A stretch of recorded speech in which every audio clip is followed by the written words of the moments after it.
There were no signs marking the boundaries of Black Hollow Forest. No fences or caution tape, just a dirt path that led into the dense darkness of the trees, as if the forest itself had learned to swallow up any sign of human presence. The hanging tree. That's what the locals called it, though no one knows where the name came from. All that's known is that people avoided the forest, especially after dusk. The town's children told of the remembering tree, that if anyone ever offended it, it would remember and demand something in return. 3 young people, Lexi, Danny, and Marcus, are backpackers. They came to the small town next to Black Hollow Forest as a stopover on their exploration of the Northeast. They are not the type to believe in ghosts. They rely on GPS topographic maps, backpacking Reddit groups, and a few warnings on TripAdvisor that they laugh off. I don't blame them. I would have thought the same thing 10 years ago. But some places are off the map because they want to be. And when you get there, things start to change. Marcus was the first to mention the hanging tree. He'd read somewhere on a Reddit forum that a tree in Black Hollow Forest had been used as an execution site in the 18th century, an unofficial village-sanctioned execution site. There were no records to confirm it, but there were some old photos of a gnarled stump still bearing rusty iron hooks and indentations where a rope had once been around a neck. Lexi reacted like a documentary filmmaker. She was excited. She had a GoPro, a wide-angle lens, a drone, and a directional microphone to capture natural sounds of the night forest. Danny was only going because he was writing a blog post about local folklore and forest myths. And Marcus, he didn't say, but I think he believed in something. Not superstition, but a feeling like the name Black Hollow always felt empty and cold at the mention of it. They entered the woods at 2 p.m. It was still light, the weather was nice. The trees cast shadows, the sunlight filtering through them, creating flickering spots of light that looked like dancing ghosts. The camera recorded everything: footsteps, the snapping of branches, even the initial laughter. At around 5 o'clock, the light was fading rapidly. The dense canopy of tall trees made the space dark, even though the sun had not yet set. The drone filming from above showed all 3 people were standing only a few hundred meters from the tree. I saw the footage. Not many people have, but I have. And what haunted me wasn't the sight of the tree-tall cracked bark branches reaching out like broken arms, but the sound. The sound wasn't coming from them. It wasn't footsteps or birdsong. It was the strain of a rope, the kind of sound you make when you hang something very heavy from a height. Then a slow, swaying creak. Danny turned his head and looked around. Lexi turned off the drone because the battery was low. Marcus. He stood still, staring at the tree in front of him. A deep dent was carved into the trunk, dark as dried blood. There was no rope, no person, but they all heard it. And the sound, it continued, as if the tree was swaying something invisible. A few minutes later, the drone lost signal. Then it was night. None of the 3 came out. No body. No sleeping bags, tents, or electronics. There was only a half-finished live-stream video backed up to the cloud. The last frame of Lexi's eyes wide open as if seeing something beyond the camera frame. The wind had started to blow, making the leaves swirl in a crazy dance. A whisper was picked up for about 3 seconds. A male voice, soft, cold. It's not enough. 3 lives are not enough. Then it all cut off. I was part of the crime scene investigation team after this. Not a cop, not a journalist. I was just one of those people who couldn't let go, because I'd seen that tree. But I didn't go too far. The question is always there. The hanging tree. Was it a place where a murder took place, or is it the embodiment of unliberated souls? Since the 18th century, there have been at least 11 disappearances around this forest, most of them hikers. But because no bodies were found, no signal was made, and there was no evidence of violence, they were classified as unexplained disappearances. There is a line of news recorded in the town library, recording the story of an old man in 1903. When a tree begins to creak and there is no wind, don't look up. If you do, it will look back. I couldn't sleep that night after watching the video one last time. That whisper, it's not enough. 3 lives aren't enough. still echoed in my head as if it wasn't just talking to the person in the video, but was whispering to the viewer. I returned to Black Hollow a week later. Alone. No drone, no GPS, no phone. Just a notebook, a compass, and printouts from the town library. I'm not sure why I did it. Maybe it was out of guilt. Maybe it was out of a desire to make sense. But deep down, I think I was searching for something not of this world. The old gamekeeper, Walter, the only living man who ever saw the hanging tree and dared to speak of it, received me on the wooden porch of the old cabin. His hands trembled as he poured tea, but his voice was steady. "Are you going into the woods?" I nodded. "Then, listen carefully. When you get close to it, you will hear no birds, no wind, no insects. Everything seems to have stopped breathing, and if you hear the rope, turn now." I asked him about the true origin of the tree. Walter sighed. "It's no ordinary tree. Every year its roots grow longer, its bark darkens. The wood inside is unlike any I've ever cut. One time in 1937, a group of soldiers were hunting in the forest and found a branch, growing through a human skull. It was as if the bone had been swallowed and the tree had grown from the inside. I found the location of the tree, not via Google Maps, not via a modern map, but via faint pencil notes in the notebook of a Canadian ethnologist who disappeared here in 1979. It included a hand-drawn diagram and a description. The tree stood alone in the middle of a void where no grass grew. Not a living creature was around. There was no echo. It was as if space itself was distorted there. I followed that hand map. By mid-afternoon, I felt I'd made a mistake. The atmosphere changed. It wasn't cold, but my skin crawled. I felt like someone was watching me, even though there was nothing around me but trees and shadows. But not shadows, from trees shadows that didn't move with the light. Still shadows. Wrong direction. I realized. My footsteps were no longer echoing. The sound had completely disappeared. No birds, no rustling leaves, no anything. And then I saw it, the tree. Almost twice as tall as the surrounding trees. Its bark was rough and cracked, like the skin of something that had lived longer than humanity. There were dark patches along its trunk like burn marks. And from the highest branch dangled an old rope. No one had tied it there. It was just there. I approached, my heart pounding. My stomach clenched as if someone was squeezing it. A creak. The rope swung. Windless. I wrote hastily in my notebook.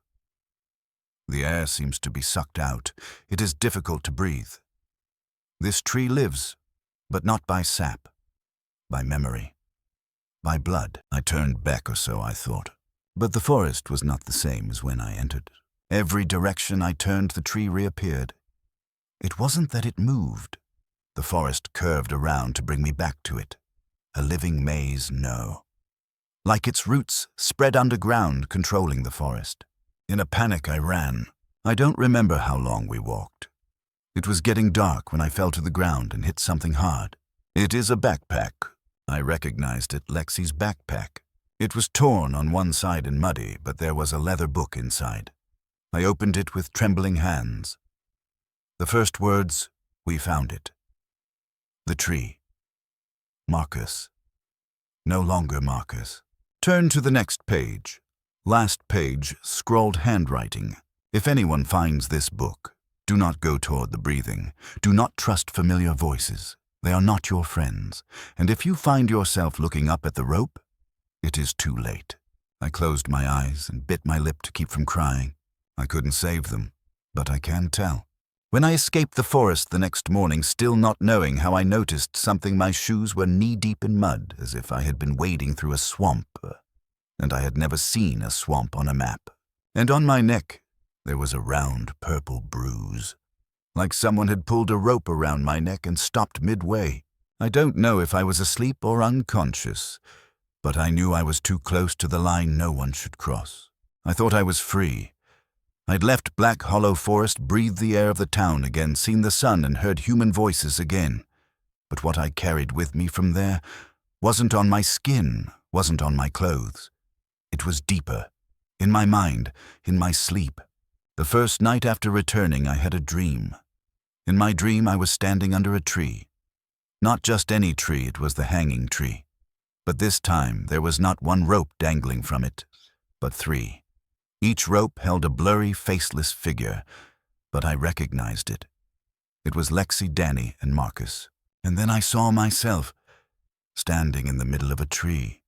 A rope was slowly lowered around my neck. I jumped up, cold sweat drenching my back. My neck was still bruised, and fresher than yesterday. I started looking into other disappearances in Black Hollow. Some were dismissed for lack of evidence, but there were duplicate names on angry Reddit forums, deleted blog posts, or PDFs hidden behind a series of dead links. One case in 2003, 3 Pennsylvania State University students went missing while on a birding expedition in this forest. The last readings from their wristbands showed their heart rates spiked, then disappeared. Not decreasing, not stopping, just disappearing as if they weren't there anymore. Another case in 1966, a newlywed couple allegedly committed suicide together in the woods, but the husband was found alive and with no memory of a thing. For the rest of his life, he could not stand the sound of ropes, creaking wood, or light filtering through leaves. Late in life, he wrote a single sentence in his diary. "I didn't hang her. The tree did, and it made me watch." The deeper I dug, the more I realized something woke up in Black Hollow every time someone approached the tree. And it wasn't just a natural phenomenon. It wasn't a biological maze. It was an entity with memories, with predatory instincts, with the ability to manipulate space and sensation. Some psychic researchers call this a spiritual parasite zone, where energy is trapped, not dissipated, but concentrated in one point as a memory-eating entity. The tree may have been the original medium, a place where the ancients executed, sacrificed, and cast curses. And over time, it became the center of a distorted collective consciousness. One night, I opened Lexi's notebook again. There was a page I hadn't read. It was muddy and blurry, but after wiping it down, I found this. Marcus stood under the tree for a long time. Then he said in a voice that was not his own, "It does not hang people. People come to be forgiven themselves. Forgive. Forgive what? What did they do wrong?" I thought back to all the victims. None of them had a criminal record. None of them deserved to be punished. But what if? The tree didn't punish, but sensed the deepest emotions. Hidden guilt, repressed memories. And me, I survived. But do I deserve to be spared? I started hearing breathing at night. Not from me, not from the next room, but from the window, where there was no one. The breathing was even dry and deep, as if someone without lungs were trying to imitate the breathing of a living person. I closed the door, drew the curtains, sprinkled salt around the bed, stupid calming techniques I read about in folk religion forums. But none of them worked. One day I went out into the garden and found something stuck in the ground. A small broken branch, but with cracked bark and a smell of mold like in the forest. No one in my family brought it home. The tree followed me home. I moved to another state, isolated myself. But every time I slept, I found myself under the tree. Every time I opened my eyes in the middle of the night, I heard a distant creaking sound. Every time I looked in the mirror, I saw the faint bruise still there. I'm not telling this to be believed. I'm telling it so that anyone thinking about exploring mysterious places, looking for documentary-style thrills, remember. There are places that do not welcome the living. There are places where only death is remembered. And there are trees without wind, without roots, that live on the breath of those who have looked up at the rope. I don't know why I'm still alive. Maybe the tree doesn't need me yet. Or maybe part of me is already dead and the rest of me doesn't realize it yet. About a month after I left town, I received an unmarked, unpostmarked envelope. Inside was only one thing, a black and white photograph, clearly from the 1960s. With the distinctive graininess of old film. It showed a group of people, 7 of them, standing in a line in the woods. All of them had their backs to the camera. I recognized one of them. It's Marcus. There was no mistaking it. The profile, the small scar by his ear, the thin shoulders, the classic haircut. But if this photo had been taken in the 60s, it couldn't have been Marcus. Marcus was 28. Below the photo, there is a handwritten scribble. They are not missing. They are being held. I became obsessed. I zoomed in, ran AI analysis, pixelated, did facial recognition, every technology I could muster. But nothing matched. The photo didn't seem to exist in any database, on any paper, on any period-appropriate photographic printing medium. It's something that's given back, not sent. I tried going back into Black Hollow Forest one more time. Not deep this time, just on the edge. And I brought an offering. I brought Lexi's notebook with me. At exactly 3:17 a.m., I set it down at the edge of the woods, whispering, "If you need me to release them, here I am." The wind is not blowing, but the leaves are shaking. A chill crept up my spine unlike any other night breeze. It didn't brush, it went through. I turned away, without waiting, without hoping. A few weeks later, a strange event occurred. A backpack was found on the steps of the town library. Inside was an old camera, an early GoPro, and a memory card. The mayor declined to comment, but someone on the team examining the equipment leaked it. The memory card contained 9 minutes of new footage. The video shows Lexi walked through the woods, but it wasn't the same Lexi. Her face was blank, her eyes wide, her hand holding a notebook. She kept repeating, "I have to leave something behind. I have to leave something behind." Marcus was sitting under the tree, but his skin was pale. His eyes were blank, and something was moving under his shirt as if the tree roots were wrapping around his chest from the inside. Danny was standing, but the complete opposite. He looked straight into the camera and cried. Black tears. Every time he blinked, you could hear him breathing. Not his. Like the tree was breathing through him. Minute 8 camera falls to the ground. 9th minute, dark. But at the last second, a figure walked across the lens. I looked, paused, zoomed in. Compare. It's me. Not me today. But me in the clothes I wore the first time I came to Black Hollow Forest. Panic expression. I'm running away. The question is, if I was running in that video, who am I now? Memories can be warped. Space can be distorted. But if trees hold not just people, but versions of people, then is the me I am now, or a returned copy? I'm not sure anymore. I don't dare go near the forest. I don't receive letters anymore. I don't trust mirrors anymore. But I still tell this story. Because every year there are more people who want to explore the mysterious land, seek thrill hunt for real urban legends. I tell them to remind them some legends survive not because they are retold, but because someone can no longer tell them. And when you hear the rope creaking in the night, let's hope it's the wind. If not, it was too late.